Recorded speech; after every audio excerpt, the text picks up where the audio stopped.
distraer a los hombres, que los hombres tengan ganas de escuchar, que se queden, que no parezca que es un tema que es acá de mujeres, María, de chicas, acá estamos. ¿no? Se quedaron.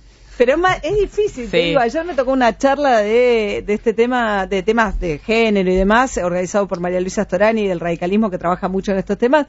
Había algunos hombres, pero yo decía que quizás uno de los mayores desafíos que tenemos de los medios de comunicación para meter estos temas es buscar una manera de tratarlo que los varones se sientan que parte también, porque, ¿no? Y justamente en este tema de la violencia de género son parte, ¿no? Porque son quienes ejercen la violencia mayormente hacia las mujeres, y sería bueno que se queden escuchando.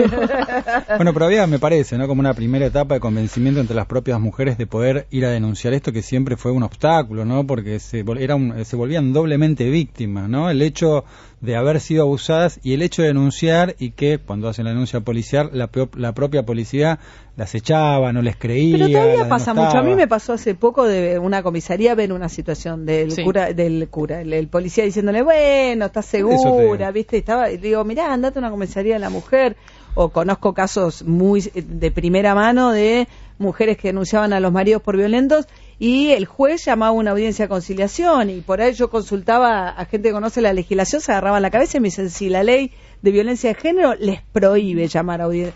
Como que por más que quizás me parece que tengamos leyes de estándares internacionales y todo, todavía culturalmente se hace muy difícil, ¿o no? Sí, mira, uno de los aspectos que me interesó reflejar en el libro justamente tenía que ver con los mitos arraigados que hay sobre la violencia de género en la pareja, que lo que hacen es contribuir a perpetuarla, digamos, porque, mira, estas son típicos, a mí me pasó en estos días, en ámbitos sociales, en el club donde juego al tenis, ámbito de clase media, que se enteran que saco este libro, entonces te hacen preguntas y, sí, es un problema, entre los pobres hay un montón. Y entonces vos empezás a pensar, bueno, no es solo entre los pobres, es un problema que atraviesa a todos los sectores sociales. Otra cosa típica que me han dicho en estas horas, y bueno, la mujer algo hace, ¿no? Algo tiene, ¿no? Como diciendo que hay un determinado perfil, como la mujer es culpable, y ese es otro de los mitos, que solo le pasa a las mujeres sumisas, o que si se queda porque le gusta que le peguen, o si no hay golpes no es violencia. Bueno, son todas creencias arraigadas que hacen, primero, que en los sectores medios hay mucha vergüenza de ponerlo en palabras y denunciarlo. Conozco casos muy cercanos, y uno de esos casos fue que tal vez me motivó a escribir este libro, porque es de una amiga que yo no podía creer cuando me lo contó después de más de 10 años de estar en matrimonio, para el exterior felizmente constituido, con 2 hijos, clase media, profesional exitosa, él también profesional de familias de dinero, y cuando ella cuenta quebrada lo que había vivido en estos 12 años, yo no lo podía creer, y lo que más me interpelaba era cómo, sabiendo ella que yo trabajo estos temas, o sea que tengo acceso a información o a darle algún tipo de asesoramiento, sí, claro, que mi madre, que trabaja hace más de 20 años en una fundación en el sur del conurbano, justamente con grupos de ayuda mutua para víctimas de violencia de género, la Fundación Propuesta, cómo ella, sabiendo eso, no se había animado. Y yo me preguntaba, bueno, y es uno de los testimonios que están en el libro, con un nombre cambiado, porque ella decidió el camino de no hacer la denuncia justamente en la justicia, que es una opción, no hizo nunca denuncia. Y le estoy hablando de violencia física al punto de que ella tenía miedo de tener lesiones cerebrales por los golpes que había recibido. Y de nosotros como amigas observar que ella algo le pasaba y no nos dábamos cuenta, porque empezó con ataques de pánico, una dolencia social muy típica de estos tiempos, ¿no? Y entonces decíamos, ¿pero qué te pasa? Y entonces decía que andaba con muchas jaquecas, le dolía mucho la cabeza, iba de especialista en especialista y no terminaba de blanquearlo ella, lo que le estaba pasando. O cuando vuelven, a mí me ha pasado, amiga, que te cuenta un episodio violento y decís, bueno, listo, o sea, este es el punto en el cual cortamos el... Y después, bueno, no, lo estamos trabajando. Eso, ¿sabés qué pasa? Y que ya se quebró al punto de contarlo, pero sin embargo después empieza... Es difícil. Es complejo, o sea, es una problemática compleja que incluso hasta la víctima no genera empatía, porque vos la escuchás y uno lo primero que piensa es, ¿y cómo no te fuiste antes? Esto que te pasa a vos con esta persona que te está contando y te cuenta un hecho de violencia, y aparte por ahí explícita, porque a veces la violencia tiene formas más sutiles, que es como va horadando, ¿no? la autoestima, denigrando o descalificando. Los celos, la idea del control. El control es típico y eso creo que es interesante para que se pueda trabajar fuertemente en las escuelas secundarias, sobre todo en los noviazgos adolescentes, ¿no?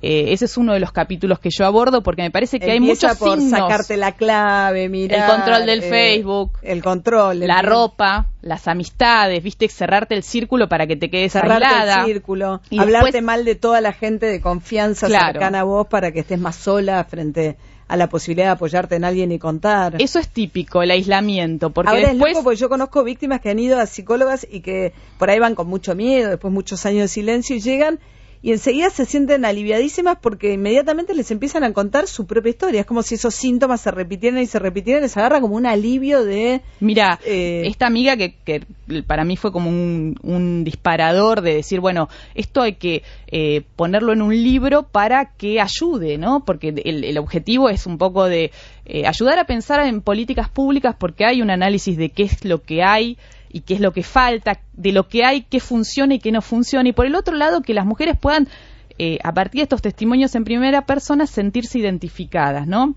Mi amiga me decía que desde el momento que había empezado a contarlo a su familia más cercana, a sus amigas, se había sentido mejor. Después buscar algún terapeuta especializado, que eso es muy importante, no caer en cualquier mano, hay digamos, algunas porque comisarías que tienen gente piola laburando, la comisaría de la mujer en Tigre, por ejemplo, y acá hay gente muy valiosa trabajando en eso. En San Fernando, justo María Luisa Storani, hay ONGs especializadas, el 144, que es una línea gratuita nacional. Se supone que ahí una puede recibir información de cuál es el recurso más cercano que tenemos para pedir ayuda o asesoramiento, ya sea un lugar, una dependencia de algún organismo público, judicial o municipal o una ONG, y esto es importante porque hay que ir a un lugar especializado. Por un lado, para asesorarse cuándo conviene o no hacer una denuncia, porque ese también es un tema. A veces se piensa que hacer la denuncia mágicamente se acaba el problema. Y depende de las circunstancias. Uno tiene que evaluar con alguien que le referencie cuándo hacer la denuncia, porque a veces las cosas se complican, a veces la respuesta de la justicia es hostil y el camino es bastante tortuoso. Me dejaste una duda. ¿Cuándo no conviene hacer la denuncia? Te la pregunto al revés. Sí, mira, a ver, vos estás en un pueblo donde sabés que en la policía no te van a atender como vos sabés, porque te van a mandar a tu casa y te van a decir, bueno, arréglelo con su marido, o si... esta persona a la que vos vas a denunciar tiene influencias políticas en un pueblo. Estoy hablando de lugares chicos, porque a veces nosotros tenemos el microclima de la Ciudad de Buenos Aires. En la Ciudad de Buenos Aires tenemos la Oficina de Violencia Doméstica de la Corte, que funciona las 24 horas del día, los 365 días del año, en la Valle al 1200. El 137, que es un programa nacional, sí, pero que solo van a Capital. A Capital, nacional, por eso te estoy hablando. Claro, por eso. Yo te conocí un caso en provincia y te decían, no, bueno, llamar, si puede venir a Capital. Y ves, y bueno, no, justamente esta mujer. A eso me refiero. En la ciudad de ¿no? Buenos Aires claro. tenés dispositivos del gobierno de la ciudad, centros integrales de la mujer que trabajan muy bien. Ahora, te metes en algunos municipios, trabajan mejor, pero vas a alguna provincia. A mí me pasó que en noviembre estuve dando una charla en General Güemes, a 40 kilómetros de la capital de Salta, y la verdad que me fui como con una angustia porque en la charla había referentes de distintas organizaciones, uno diría de las fuerzas vivas, ¿no? Del hospital, del servicio penitenciario, de escuelas, y empezaron a surgir, como pasan estas charlas, primero de algún conocido, después en primera persona, situaciones que habían vivido de violencia. Y la verdad no tenían a dónde ir, porque no había una ONG especializada, porque la comisaría no era un lugar amigable. Y eso es lo que a uno se plantea, es ¿qué le pasa a una mujer? Depende del lugar donde viva, va a ser la respuesta que pueda obtener. A veces pasa que uno hace la denuncia en un juzgado de familia, ¿no? O sea, porque el juzgado de familia es el que va a dictar una medida de prevención urgente. Hoy por la ley de violencia tenemos muy buena legislación, ¿no? inmediatamente se debería, y digo debería porque a veces no ocurre, una medida de exclusión preventiva, ordenar que salga del hogar quien es el marido violento. En general vuelven a entrar y salen más enojados. Claro, por eso digo, la mujer tiene que estar preparada para sostener esa denuncia. Es muy difícil denunciar a tu pareja, a tu expareja, al padre de tus hijos. Entonces, tenés que tener tu autoestima bien alta, estar sabiendo qué estás haciendo. Esto no es que yo estoy desalentando la denuncia, lo que digo es que hay que estar preparado para enfrentar ese proceso. Y después sucede que la justicia a veces no da las respuestas adecuadas. No. ¿Por qué? Porque amenazas o lesiones leves, por ejemplo, que son situaciones que pueden ocurrir. Por supuesto están los golpes más extremos, donde las lesiones son más graves, pero ponele un moretón, te sacudió, es una situación grave que hay que ponerle un límite. ¿Pero qué? Un fiscal penal que está acostumbrado a tratar con homicidios te mira y te dice, bueno, la amenazó, y esa amenaza de muerte puede terminar en un femicidio, pero todavía la justicia no está preparada para entender cuáles son las características de la violencia de género en la pareja. Bueno, muchas denuncias terminan en muerte finalmente. El 16% de los datos que dio a conocer ayer la Casa del Encuentro que dice de que los hay femicidios, una muerte por femicidio cada 30 horas. El 16% habían hecho, por lo menos tenían denuncia, por lo menos el 16%, porque sabemos que son estadísticas que son en base a hechos que publican los claro, diarios. Entonces por ahí hay otros que pueden haberlo hecho, pero al menos el 16% tenía denuncia o alguna medida de exclusión del hogar. Lo que digo con esto es que a veces estas amenazas o estas lesiones leves que son síntomas de que algo está pasando, van a la fiscalía de turno y queda en una fiscalía, en otra, causas dispersas, como hechos aislados y no como una matriz. Y esto es lo que falta mirar. Yo creo, Mariana, que por ahí es importante también que los que están alrededor, por eso es tan bueno difundir la problemática lo máximo posible, que los que estén cerca sean capaces de detectar eso como un problema serio y tratar de ayudar lo antes posible, porque uno tiende a tratar de no meterse en la intimidad del otro, mucho menos en temas tan delicados. Pero la cuestión es, creo que hay que tratar de estar alerta a las señales de que quizás te piden ayuda medio en voz baja, de una manera que no es siempre. Quizás muchas veces pasa que la propia víctima no se identifica como víctima. Esta es la primera resistencia. Claro. Que esto de minimizar el problema. Y sí, por ahí te cuentan, a mí me ha pasado de las entrevistas, que te contaban, bueno, me tiraba del pelo, o me sacudía un poco, me pateaba abajo de la mesa mientras cenábamos con los chicos. Y vos mirás como diciendo, pero, ¿y no te diste cuenta? ¿Y por qué en ese momento no pusiste el límite?